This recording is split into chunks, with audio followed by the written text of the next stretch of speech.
everybody. Welcome to Shaped by Dog. I am Susan Garrett, and today I'm going to share with you why your training up to this point in your dog's life may not have worked the way you would have liked it to have worked, and how you can change it with a pretty simple little set of progressions that I'm going to put forth for you.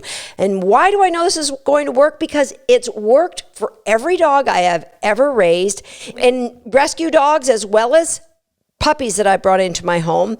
And it's worked brilliantly well for the thousands of students that have gone through our online program. Currently, we have 10,000 students in our online program, probably more now because we just had a huge number just come to Homeschool the Dog. Why? Because this system works. And I'm going to share with you what that looks like. But first, I want to share with you a review. I love reading the reviews. Please, I love reading the reviews. Leave me a review. I will possibly read yours. This podcast review comes from Elena C. And she wrote, I went through the Homeschool the Dog free dog training program when COVID started, and now I'm loving your programs. And I see how since then, my dog-related approach changed a lot, and for the better for both me and my dog. But what I find even more interesting is that I think it has also influenced my life philosophy. I'm more empathetic to behaviors I don't fully understand of dogs and of humans. I'm more patient to give my dog time to adjust and feel comfortable and confident. But the same is true to my 2-year-old nephew, who needs time to feel confident in new environments. And even my boyfriend, who doesn't like crowded spaces, needs time to adjust. Now, some of the topics you talk about seem common sense and so strange it wasn't this way just a half a year ago. So thank you so much for doing a great job. Well, thank you, Elena C. And to your boyfriend, you're welcome.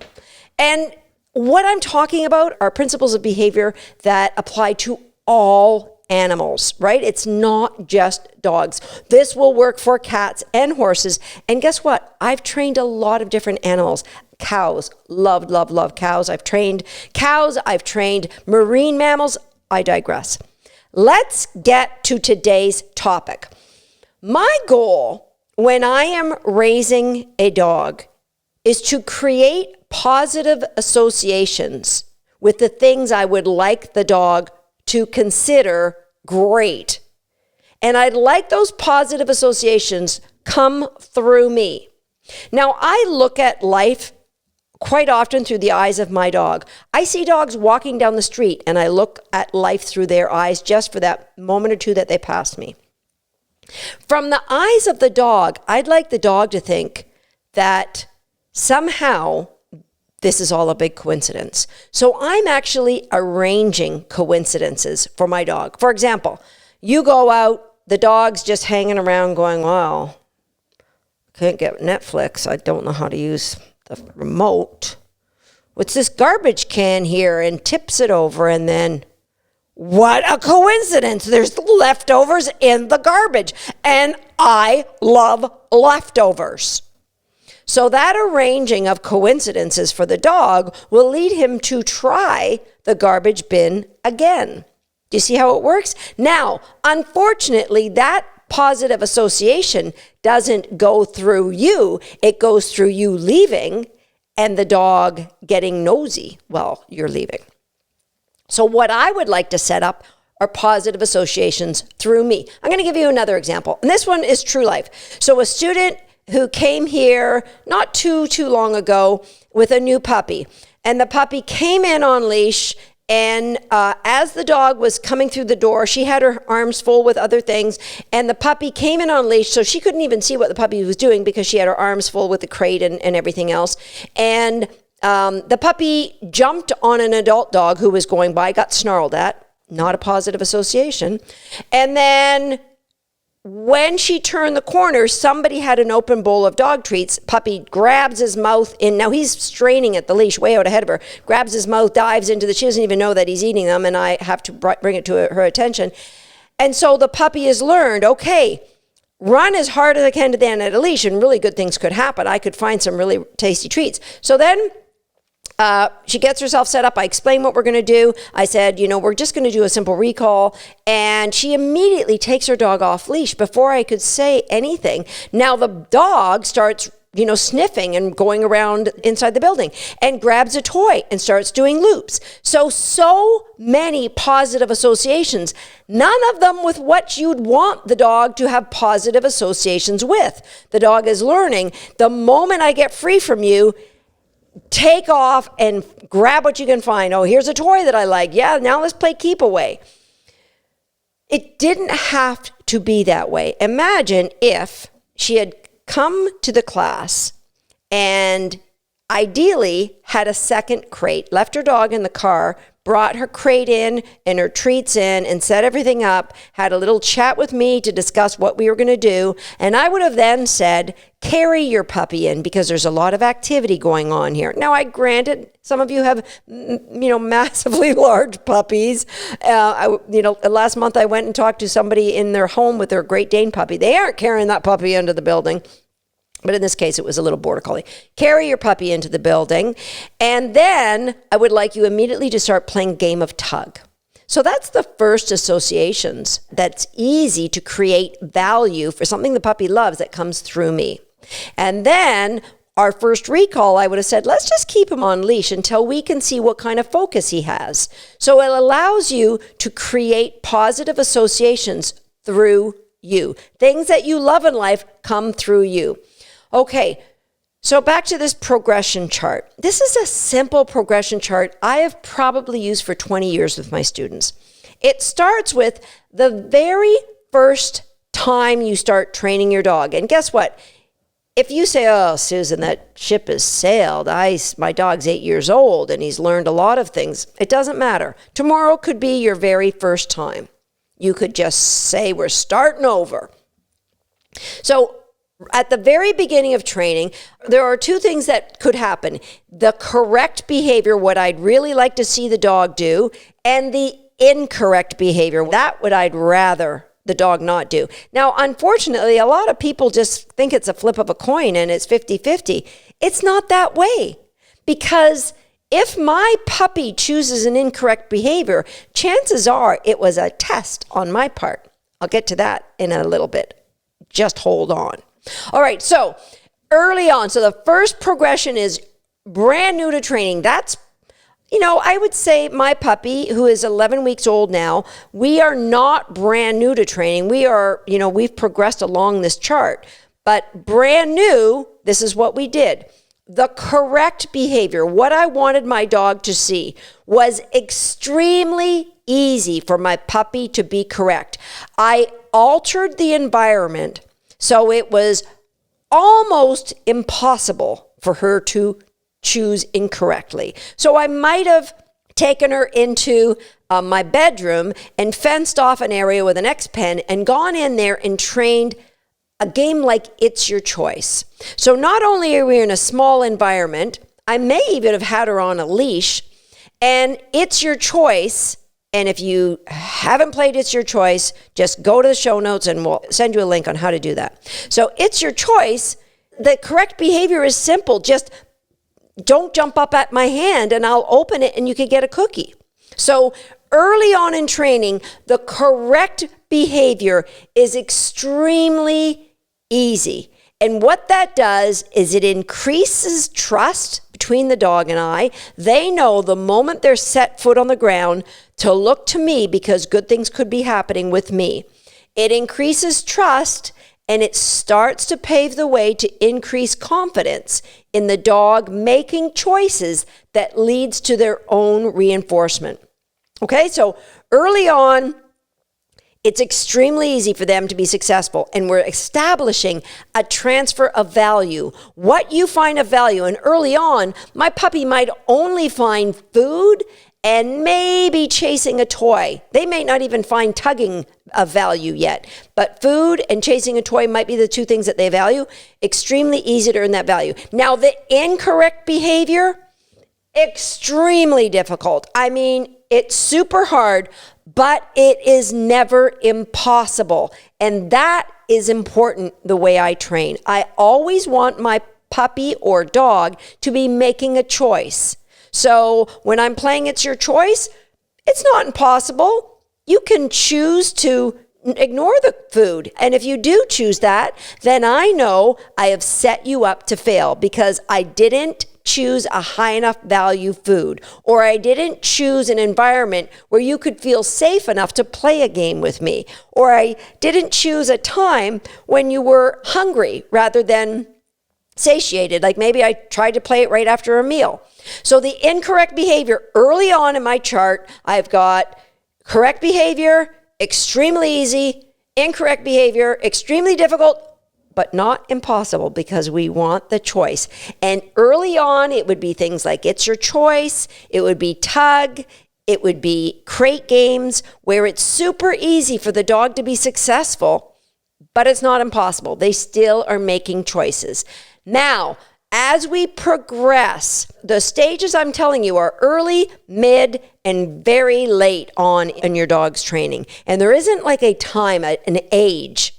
It is a layering of confidence that takes you through these stages. So the mid stages, now, the correct behavior isn't quite so easy. So as I move from early into mid, it would be things like I might be playing tug with my puppy with a bowl of chicken in front of her. I ask you to tug. Well, she has to make a choice. I really would like to take that chicken, but you asked me to tug. All right, I made a choice, I'm going to tug. So the correct behavior is easy, but the environment has been altered such that you could choose incorrectly, but my puppy or my dog won't. I would say 99.9% of the time, they will choose what I want because I've built that trust and I can predict what my dog is going to do. So the mid stages of training, confidence is erupting in my dog or puppy because we have laid down foundation of correct after correct after correct after correct. And then when they've made the incorrect choice, it's easy for me to control the environment so they don't have a positive association with that incorrect behavior, like running off with a toy and playing keep away. So I would never take my puppy outside and throw a toy and expect that it's coming back to my hand. That would be setting myself up for failure because I wouldn't know with great certainty that it would happen. So I would never do it. All right, so mid stages, confidence is growing and there are more choices for my dog to make. So the correct behavior becomes slightly more difficult. The incorrect behavior, I am now tempting. There are more opportunities to choose to do something else. So instead of playing in a little X pen where I might have started with an 8-week-old or 7-week-old puppy, now I might be playing in a bathroom. You could go and play with the doorstop, but you're not going to because of all those layers I've put in. I've increased the environment where I'm asking the puppy to play with me, which means I'm increasing options. Puppies can find amazing things to play with it in a bathroom, no less. There's toilet paper rolls. There's toilet brushes. There's the door stoppers on the spring. Doing, doing, doing, doing, doing. There's so many things. So I'm tempting them with more environmental choices, but they will make the correct choice 99.9% of the time because this progression has been super slow. Now, in that bathroom, I might play short retrieve blocks that teach the puppy how much value it is to put a toy in my hand. And if you're on my Homeschool the Dog program, you know what I'm talking about, our Bring Me program, right? Now, as we progress from mid to late stages, this is where my adult dogs are now, where there is nowhere I could take them. I could take them into the middle of some deer. Every time I say that statement, I think about Fenton in the park in the UK. If you haven't seen that video, you've got to Google it. It's so funny. I feel bad for Fenton and Fenton's owner and those deer, but that's another story. I could take my dogs into the middle of that park with the deer, and if the deer started to run and my dogs might even take one step towards, I might just have to say to them, yeah, we're not doing that. Come on, we're going this way. I wouldn't have to raise my voice. I wouldn't have to get mad. I wouldn't have to throw things. No, we're just not doing that. So in this late stages, the correct behavior might be extremely difficult for my dog to get because there's so many environmental choices for them. They could choose to follow the smell of a deer. They could choose to eat rabbit poop. They could choose to roll in something that smells really good over here. They could choose to chase a kid on a bike. They would never do it because of how we have progressed through each stage. The correct behavior is extremely difficult. But if you follow this progression, what you're doing, whenever I come to a new environment, a new challenge, my dogs, it's just like a challenge. And they're like, yeah, well, that was easy. What else you got? They're proving to you how amazing they can be. They're proving to you how trustworthy they are. They're proving to you that there is nothing that they won't choose over you and what you would like them to do. So at the late stages in training, the correct behavior could be incredibly difficult, and the incorrect behavior, so easy.